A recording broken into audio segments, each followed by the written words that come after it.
This is the Lone Crater YouTube. We hope this video helps. You start by confirming your Excel version because the search control behavior differs between versions. Once confirmed, save your workbook and close other files to prevent accidental edits.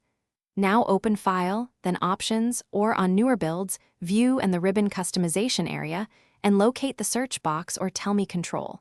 You'll act immediately. Toggle visibility or access the ribbon Customize menu.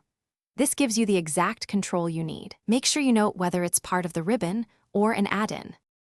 Once you're in the customization area, decide whether to hide or remove. If it's a ribbon element, open Customize Ribbon and uncheck the Tell Me or Search control, then press OK. If it's an add-in, go to Add-ins, select COM add-ins or Excel add-ins, then uncheck the specific entry and click Remove or Disable. After making the change, save settings and restart Excel so interface caches refresh. This ensures the search box is gone and that your ribbon remains tidy and predictable. To finish, open a new workbook to verify the search box is removed across sessions.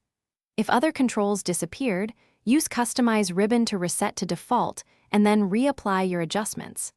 If the box persists, make sure Office is updated and that no group policy or enterprise add-in forces it on.